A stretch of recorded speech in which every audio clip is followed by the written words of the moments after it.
पण तुम्हाला सांगू का, माझापणाचा स्वार्थ जाडावा लागेल, माझं जाडावं लागेल. आपल्या घरात प्रेम दिसायला आहे असत नाही प्रेम. आपल्याकडे पैसा आला पण पैशासोबत सुख चाललं गेलं. आपल्या घरात टीव्ही आली, क्वाट आली, फ्रीज आली, सर्व आलं, पण त्याच्यावर बसण्याची सत्ता आपली राहिली नाही. बसू तरी आपलं चित्त स्थिर राहत नाही. घराघरातले वादांनी माणसं प्रेमाच्या पासनं दूर लोपली गेली. वाद शिल्लक आहेत, प्रेम नाही शिल्लक. इथं जेवढ्या बाया लुगड्यावाल्या बसल्यात, म्हाताऱ्या बाया बसल्यात ना, तुम्हाला सांगू का, तुमच्या काळात तुमच्या घरात तेल नाही होतं, तेल नव्हतं तुमच्या काळात, पण त्या काळात तुमच्या घरात शांतता होती. आज तुमच्या मुलाला 2-2, 5-5, 10-10 लाखाचे पॅकेट आहेत. ज्या काळात तुम्ही 1 किलो तेल आणू शकत नव्हते, आज तुमच्या घरी 25-25 तेलचं डबं सरत नाही आहे, पण तुमच्या घरातले वादही सरत नाही आहेत. या टोपीवाल्या बाबांनी एकेकाळी कंट्रोलचं रेशनचं धान्य खाऊन या अहिल्यानगरमध्ये 2 चष्मे, 10 चष्मे, गुंठा 2 गुंठा जमिनी घेऊन ज्या प्रॉपर्ट्या उभ्या केल्या आहेत ना, आज त्या घरांमध्ये राहिल्यानंतर पोटचा पोरगा 2-2 महिने बापाशी बोलत नाही. विचारा त्याच्या प्रेमाला कुठं डाग लागला, विचारा त्याच्या आईला. मी असा भरपूर घरांमधला वाद पाहिला. माझं एकच कीर्तन आहे तत्व. मी रोज समाज प्रबोधनावर बोलणारा माणूस आहे. मी अशा श्रीमंत घराण्यातल्या सुना पाहिल्या की 9 दिवसाच्या नवरात्रीला 9-9 साड्या घालून दांडिया खेळतात. वाक्य अंडरलाईन करा. 9 दिवसाच्या 9 साड्या घालून नवरात्रामध्ये देवी समोर दांडिया खेळतात. आणि घरात सासूने पाणी मागितलं का डोक्यात मस्तकात चिंग्या घडतात. मला सांगा, कोणती देवी प्रसन्न होणार आहे? कोणती देवी येणार आहे? इथं बसलेल्या ताईंना सांगेल, जिचं वय 35च्या आत आहे आणि जिच्या घरात सासू आणि सासरे नावाचं विद्यापीठ जिवंत आहे, बोलतील ते, त्रास देतील ते. का बोलतील, का त्रास देतील सांगू का? तारुण्यपणात त्यांच्याकडे दात होते पण घरात चणे नव्हते.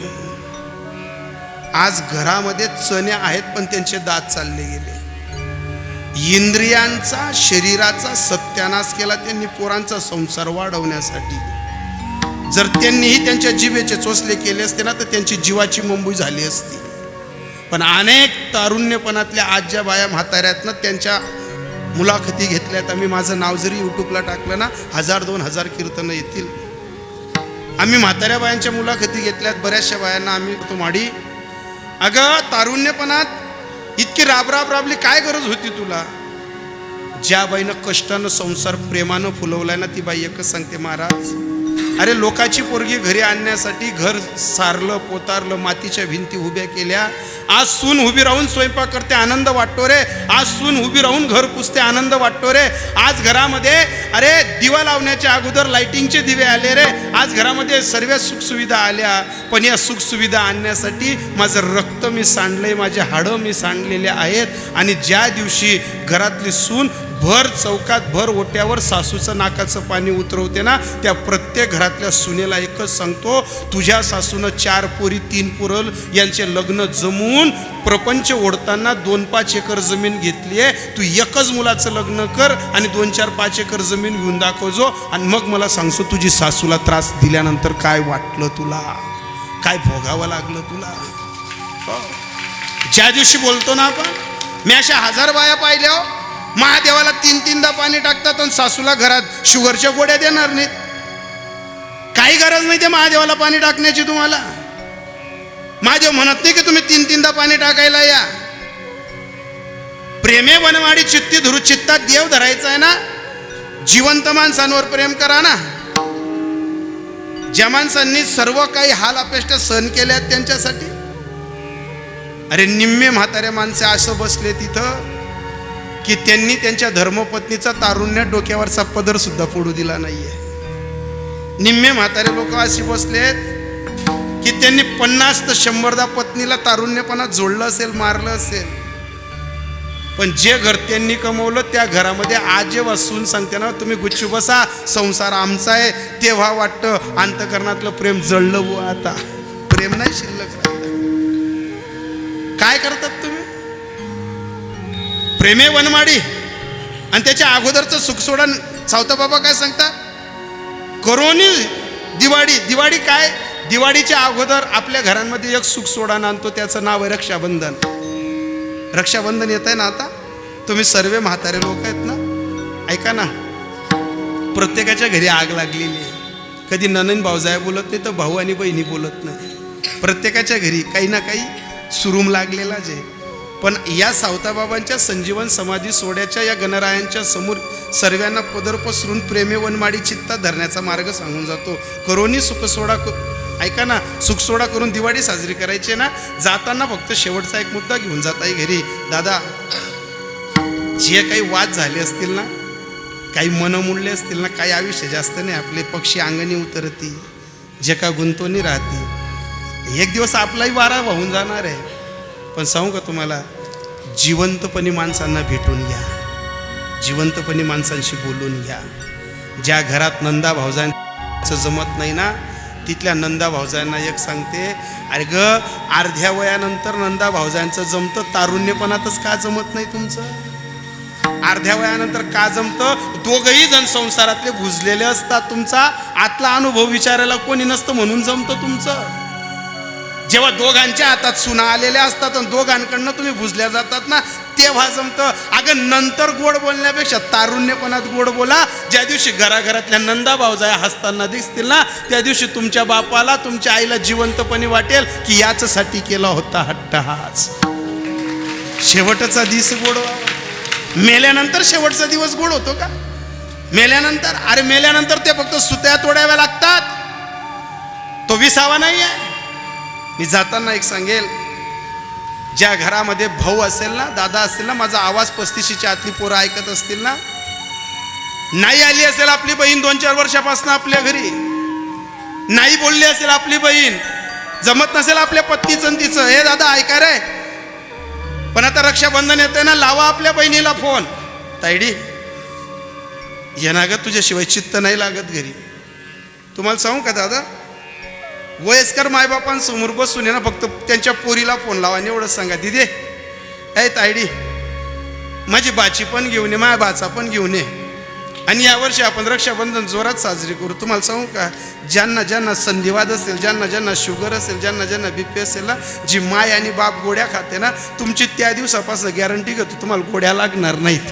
तुम्ही चिंतेनं गोड्या खातायत, तुम्हाला चिंता रोगानं गोड्या खायला लावल्या आहेत. कोणत्या भ्रमात आहेत तुम्ही? अरे म्हातारी माणसं तर असतात. जसं जसं रक्षाबंधनाचा काळ जवळ येतो ना, प्रत्येक घरातली आई पोराला चोरून दपून सांगते, दादा, ज्या दिवशी सांगते ना, म्हातारे आई वडील पोराला हात जोडून सांगतात, बेटा सांगणारे बहिणीला यायला, आता तुमच्या डोळ्यात पाणी येत, माझी वेळ संपली, ऐका. आपल्या घरातला प्रेमाचा सुख सोडा ज्या दिवशी मायबाप हसले आणि ननंद भाऊजाया घरात हसल्या, त्या दिवशी ऐका ना, सुखाचा सोहळा करूनी दिवाळी, प्रेमे वनमाडी चित्ती धरू, तो संप्रदायाचा ठेवा. सावताबाबांनी आपल्याकडे देत असताना, जीवनाच्या कसोटीत फक्त जगत असताना जिवंतपणे रक्ताची आणि शरीराची नाती सांभाळा, आणि ती नाती सांभाळता सांभाळता असा भक्तीचा मार्ग तुमच्या पदरी पडेल की तुमचं मुक्तीचं द्वार तुमच्या जवळ स्वतः येऊन ते ओळंगावेल. हे सावताबा सांगतात अभंगाच्या शेवटच्या.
जय विठ्ठल